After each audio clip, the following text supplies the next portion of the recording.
Hi, we're Ariel, And Michelle, and and we're we're the the Board Board Game Game Tutors. Tutors. Today we're going to be doing Just the Basics Part 2 for the board game Rise of Augustus, also known as Just Augustus. Let's go ahead and get started. All right, so here's the board once again. This time we're going to talk about how we set up the board. So first here in the middle is the center area. And so you can see we have up in the top right corner, we have a draw pile for the objective cards, which we mentioned in the previous video. And you have 88 of those. And there's a space next to them for a discard pile, which you'll need later. And then at the top up there, you can see the reward tiles that you can basically earn to get bonus points. And we'll talk about those later in terms of how exactly you get those reward tiles.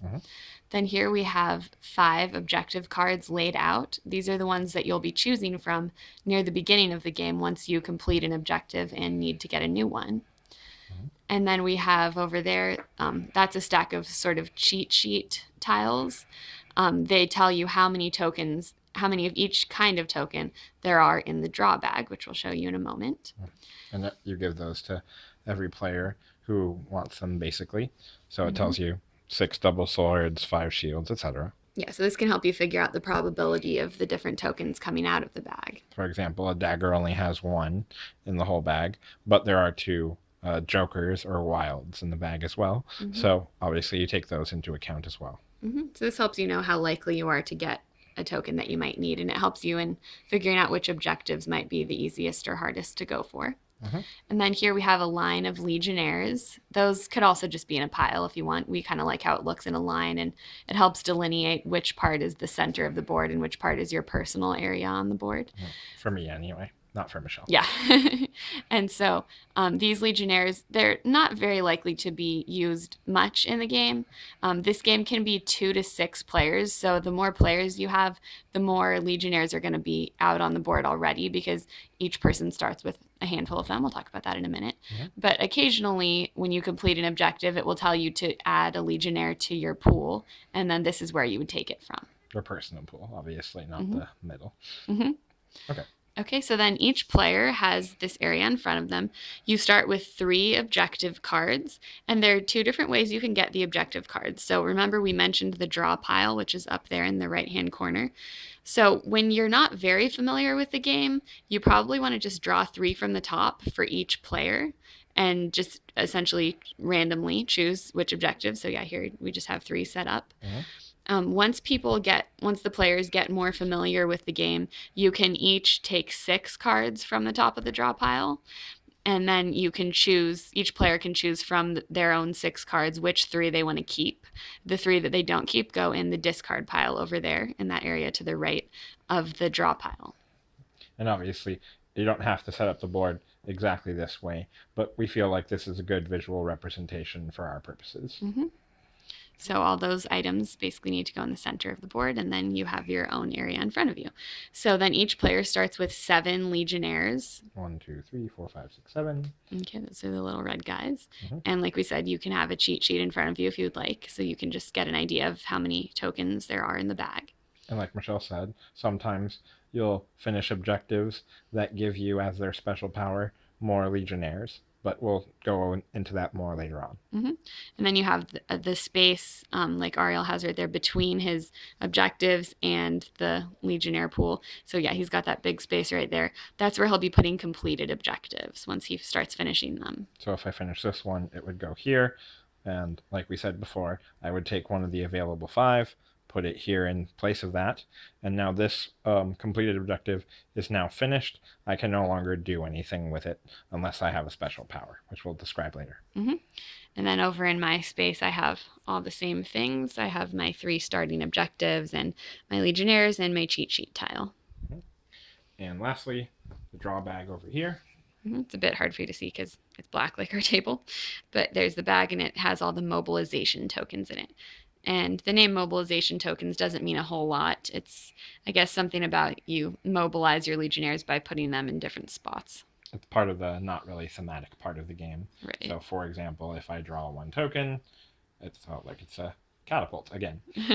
So then all the players who are playing the game would be able to place one of their legionnaires on a catapult on one of their objectives if they have them. And if they don't, you would not, obviously. Okay, so that is that. Okay, now we just want to talk about the anatomy of a card. So just give you an idea of what different things are on each of the objectives. So I'm going to push this forward just to make it a little bit more visible, hopefully. So as you can see here, there are two types of objectives that you're trying to complete in the game. You can have this one, which is a map, which shows a province, and this one over here, which is a senator. So there's a few distinguishing characteristics about both, but we'll go into that in just a second. So as you can see, both of these types, and obviously this is also a senator as well, the way you can tell is gray background for a senator, matte background for a province. And so it looks starkly different from one another. They both have different spaces where you will place legionnaires.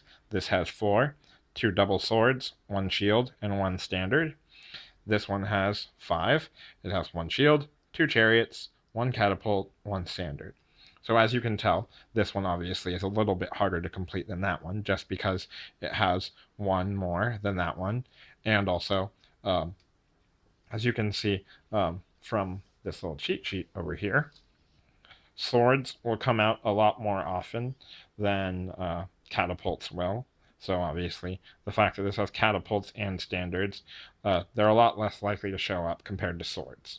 So if you just do the probability there, this one's a lot more likely to be completed faster than this senator. Mm-hmm. Okay, another way you can tell the difference between a province and a senator is there are 3 different types of provinces. There are green provinces, which you can tell here, there's a green band behind the word here. There are also orange provinces, and there are also purple provinces. So this is another way to tell that if it has a banner that's a particular one of those 3 colors, then you'll know that's a province. And also it tells you the name back in the olden days, Hispania Baetica. I'm guessing that's how you say it. So that is that. If you look at a senator over here, he just has his name. And there's no banner, like I said, because he's not a province, obviously. He's a person. Euricles Curtius Piso. Okay.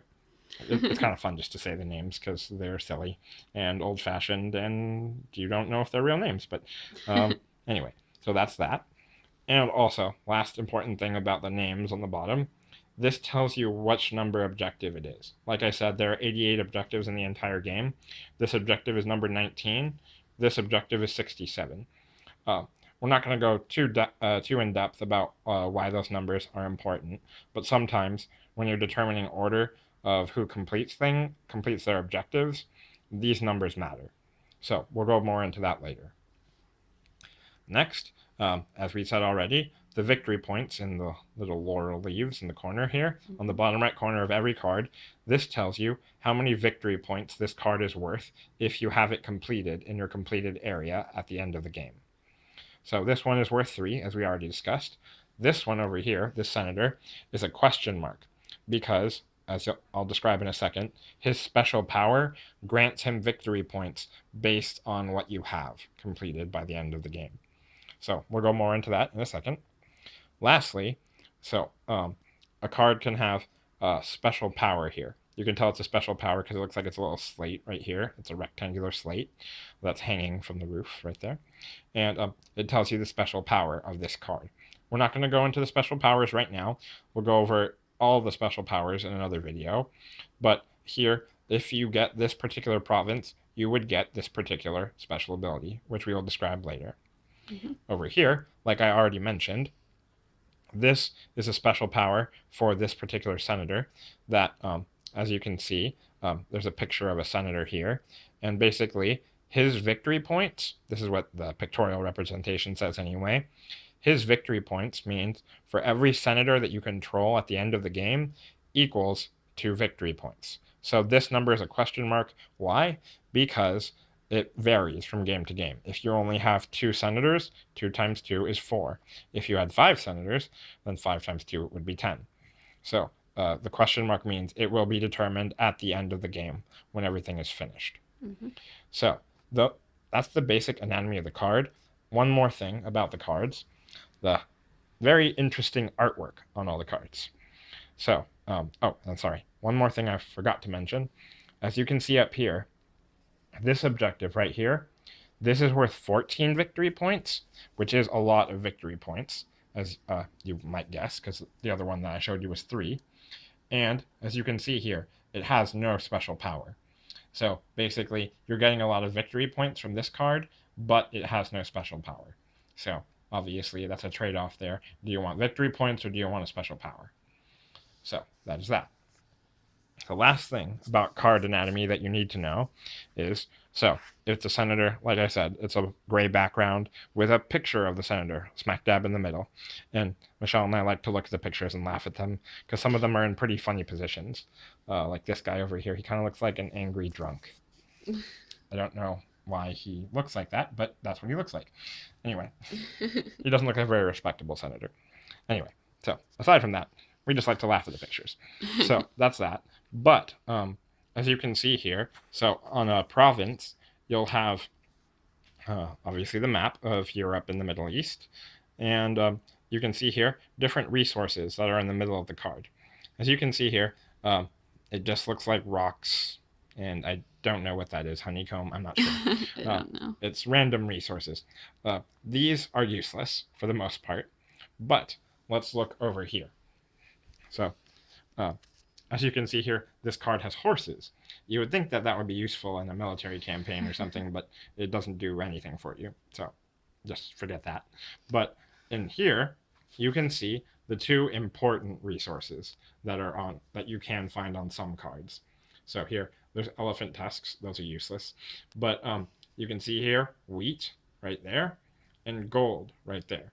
And as you can see, if you look up into the reward area right there, a little bit higher, right there we have gold, which will give you 5 bonus points at the end of the game. And also here, wheat.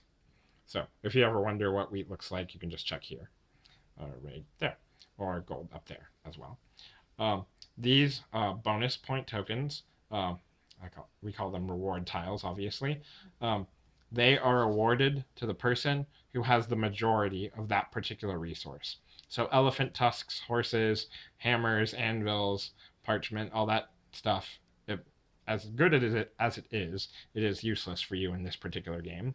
But gold and wheat will give you bonus points at the end of the game if you control the majority of those resources, barring ties, which we will talk about in another video. So that is basic card anatomy for you. And yeah, that's everything that we wanted to cover in this particular video. If you guys have any questions, comments, concerns, please let us know in the comment section below or send us an email. We look forward to all of your feedback, and we really appreciate you guys watching our videos. Give us a thumbs up, a like if you enjoyed the content of this video. Subscribe to our channel, The Board Game Tutors, on YouTube, if you would like regular updates from us whenever we post a new video. And yeah, check us out on boardgamegeek.com, and you can see all the content we have contributed there as well. And if you would give us likes on there, we would appreciate it. All right. And let us know if you have anything else. Thanks so much for watching. We'll see you in the next video. All right. Bye, everybody. Bye.